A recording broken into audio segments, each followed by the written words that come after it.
Every Sunday afternoon at 4 p.m., we have a Zoom gathering in which you can join us to discuss the topic of the day, the sermon that we've shared. And you can find a link to that Zoom gathering in the description of this video or podcast, wherever you've accessed it. We hope that you will do that and join us each Sunday at 4 p.m. We'd love to get your perspective and talk a little bit more about these pressing issues of the day. Before I begin, a brief word about terminology may be useful. There's no universally agreed upon phrase to refer to what we alternatively call domestic violence or intimate partner violence or gender-based violence or family violence. Often these phrases are based in a specific discipline and they'll reflect that discipline's approach. Moreover, definitions may categorize different kinds of violence: physical or sexual, emotional, financial, or social.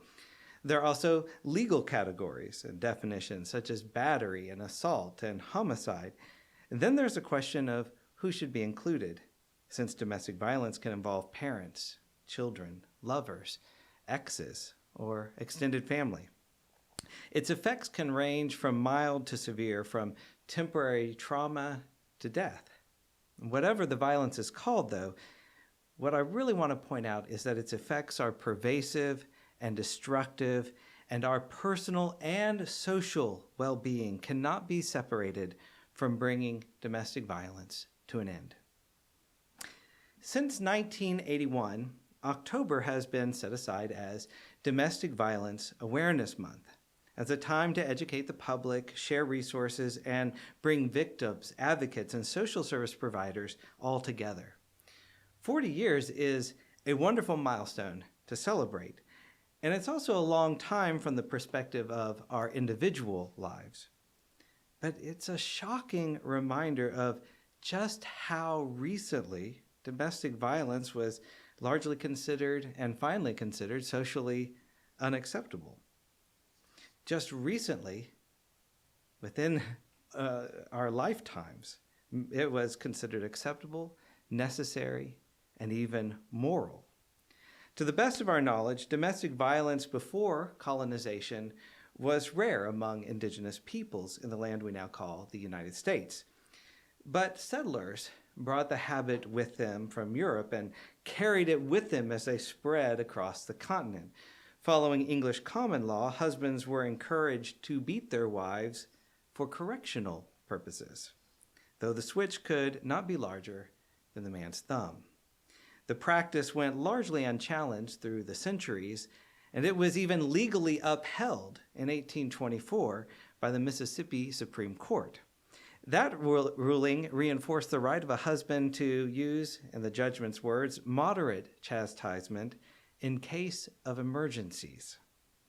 In Alabama's defense, it was also the first state to revoke the legal right of wife beating, which it did in 1871. Maryland went further in 1882 when it became the first state to make domestic violence a crime. It carried a punishment of 40 lashes or a year in jail.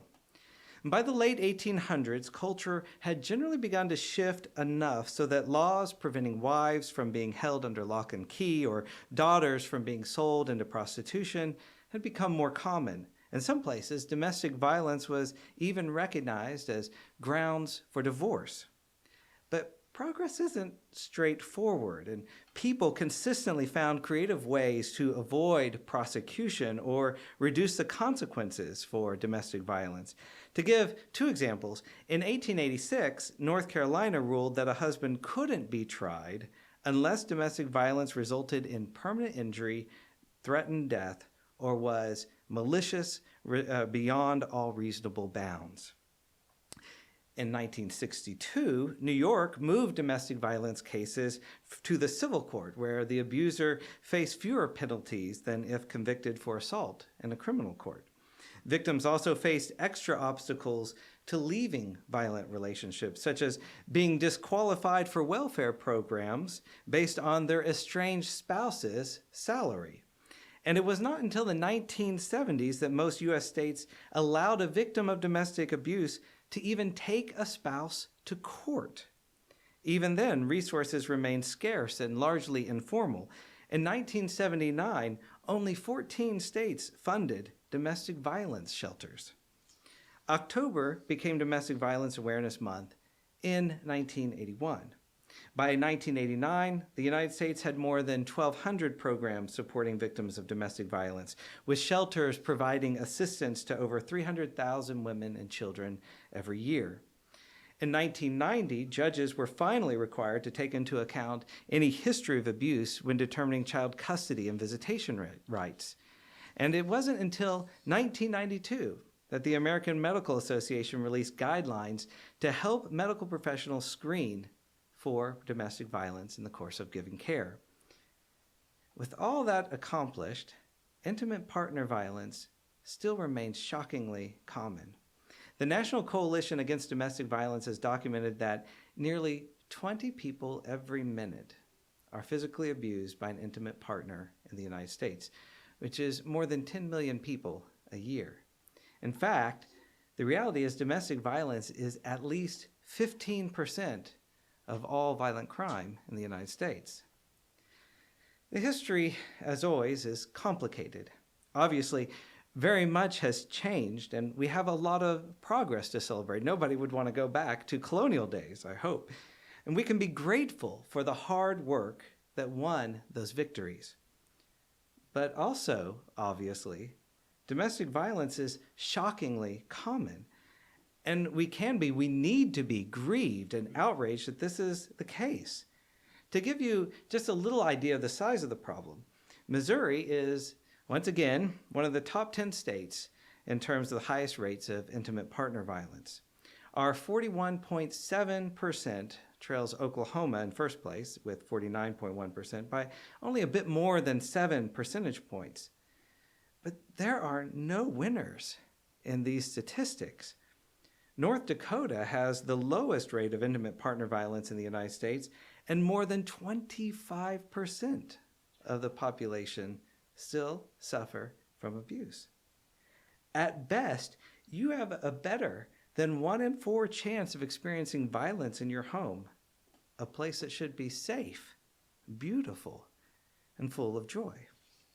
The obvious question that rises is why? Why is it so difficult for humans, including and especially humans who say they love each other, that they want to live together, to stop hurting each other? As with so many things in the West, we have tended to individualize both the problems and the solutions. And it's true that domestic violence is something that happens to individuals and particular families, but these statistics don't happen by accident. Human relationships exist in social contexts, and family violence develops as part of our cultures and institutions. Maybe it's less overwhelming to think about the problem as limited to the individuals involved. But when we make the social context invisible, we also make it difficult, really impossible to understand what is happening and to make good choices that lead to change. Dr. Bruce Perry made this point in 1997 in a foundational research report called Incubated in Terror, Neurodevelopmental Factors in the Cycle of Violence. And I really encourage everyone to read it. It still is exceedingly relevant and helpful. Dr. Perry wrote, widespread ignorance of the intimate relationships between cultural belief systems, child-rearing practices, and the development of violent behaviors will doom any attempts to truly understand and prevent violence. This means, as the World Health Organization pointed out, that cultural and social norms are highly influential in shaping individual behavior, including the use of violence. Think back to all those laws I talked about in the beginning. All those, the common law that we brought, colonizers brought with them from the old world. All the habits that were enforced generation after generation. Because humans tend to act in ways that they believe are socially acceptable. It's even more important to them, to us, than what we think is moral. If violence is viewed as a socially acceptable way to resolve conflict, or as a strategy to control other people's behavior so you can get what you want, then it shouldn't surprise us that individuals will act violently.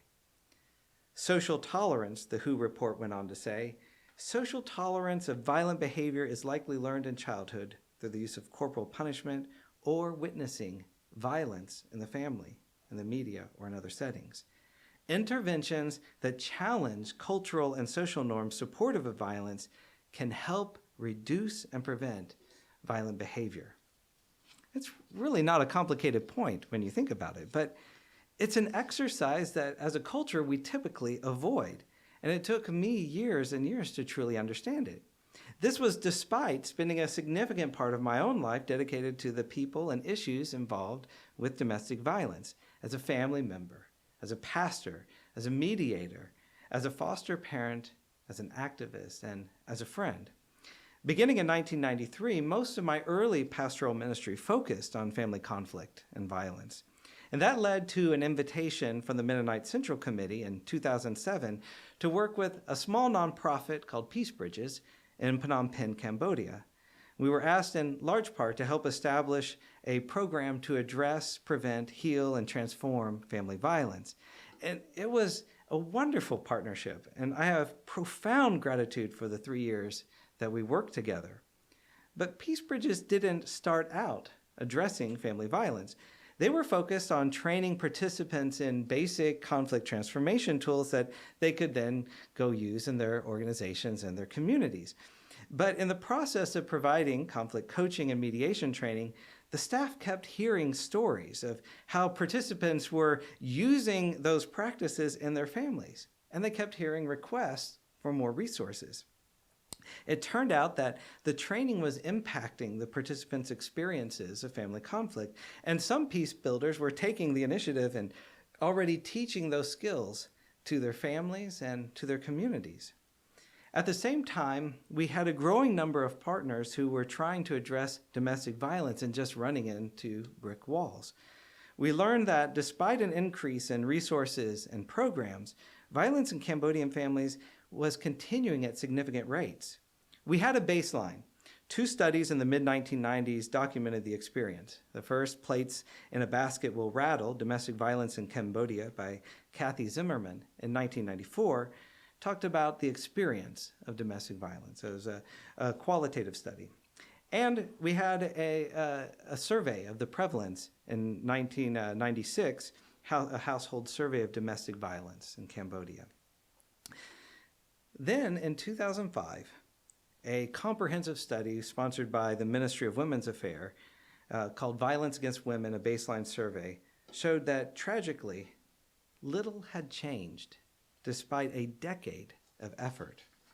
That 2005 survey revealed that 64% of the population knew a family that used violence by throwing something at the other, pushing or shoving or grabbing. 58% knew a family that used violence, physical violence, knocking the head, slapping, spanking, kicking, biting, shaking, and such. And even in families without physical violence, 93% of the respondents said that it was at least sometimes acceptable to curse or insult your family members. And perhaps most significantly, respondent attitudes about the acceptability of violence, including extreme violence, for example, threatening someone with a weapon, burning or choking or throwing acid at them, was consistently reported at disturbingly high levels. When asked, in your opinion, is it at any time acceptable for a husband to do these kinds of things to his wife? 28% of respondents answered it was at least sometimes acceptable to throw acid on them or shoot them. This was all despite a wide range of donors, government agencies, and NGOs working together intensely to reduce domestic violence for 9 years. Why hadn't there been a more dramatic change in attitudes and behaviors? The authors concluded that the reason was, quote, at their core, these past approaches were unconnected to Cambodian values and attitudes. For example, a lot of work was done in Cambodia to pass comprehensive laws addressing domestic violence. That was a huge victory and completely necessary. And then organizations poured resources into going into villages and communities to educate their leaders and police officers about the new law. That was also essential. But there was a gap that wasn't anticipated. In our conversations, we learned that in some situations at least, the village leaders or the police officers were using their training, their newfound knowledge about the law, to help men, abusive men, avoid getting caught. Education, as the saying goes, sometimes just makes a more clever devil. In another situation, a person had received extensive training in conflict transformation. A young woman who had been abused in her family tried to leave, and the ambitious mediator was part of a conflict process that only addressed the girl leaving home rather than the abuse that made her leave. Preserving the family unit was the absolute priority over the girl's safety. In both of these cases, the programs failed to connect with Cambodian values and attitudes in a way that made change possible. At Peace Bridges, we responded by creating a long-term training program that specifically helped participants reflect on what it meant to be a healthy family in a Cambodian context, shifting norms in a way that could fit the culture. I'm so grateful to all my friends and colleagues at Peace Bridges and our partner organizations. Working together was a transformative experience for me, and it also made sense of so many of my experiences in the United States and shaped the approaches that I've had to this kind of work ever since then. It helped me understand how political and legal structures reflect social norms about domestic violence. And this is also why, over the last 10 years, my focus has shifted more toward conflict and violence in the queer community, especially among transgender and non-binary folks. Social norms around gender have tended toward the very violent in U.S. culture. And it's not a secret that wives have been more often been the victims of domestic violence at the hands of husbands. Patriarchal violence can't be separated from cisgender and heteronormativity. It's no accident that equal rights for women went hand in hand with progress to address, heal, and prevent domestic violence. And similarly, equal rights for gender and sexual minorities, as well as for children, are now vitally important to address, heal, and prevent domestic violence. This is one example of what is meant by shifting norms. Rigid gender roles and stereotypes are still prevalent and give, one, abusers an excuse to act violently, and two, communities an excuse to blame the victim. If you believe that men are more violent by nature, then maybe you also believe that we should go easy on them, not hold them so accountable for violence. If you believe that women are responsible for doing all the housework, then maybe you also believe a man has a right to be angry if the housework isn't finished. If you think that a man who expresses any emotions besides excitement or anger is weak, then you may also believe that a man who says he has been abused shouldn't be trusted or believed. And if you don't believe that transgender and non-binary people exist, then maybe you also don't believe we have a right to safety, dignity, and happiness in our homes. Another social norm that plays a big role in domestic violence is gun culture. As reported by the Educational Fund to Stop Gun Violence, we know that 25% of homicides in the USA are related to domestic violence. And we know that a person is 5 times more likely to be murdered by an abusive partner when the abuser has access to a gun. We also know that abusers use the mere presence of a gun to coerce, threaten, and terrorize their victims, inflicting psychological damage. And yet, as a society, we continue to value easy access to guns more than we value human life or family health. Religion, I can't go through a whole sermon without mentioning religion, has obviously played a big role in all of this too. And unfortunately, we live in an area where a lion's share of religious beliefs contribute to, rather than liberate us from domestic violence. Last year, Harrison Keegan of the Springfield News Leader and Caitlin Washburn of the Kansas City Star teamed up to take a closer look at domestic violence in southwest Missouri. And one of the stories that they reported on, it will be tragically familiar to any of those of you who have been part of conservative churches, included a former member of James River Assembly of God who reached out, and she reached out to the church after the police failed to take her seriously. Quoting from the report, Joy sought counseling at the church, but the advice she received left her feeling stunned and betrayed.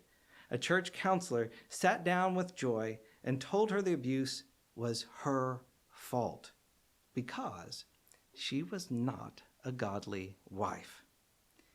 Joy said, "They used that as the basis for all of my counseling, that I needed to investigate myself more fully and figure out what I was doing wrong to force him to act this way.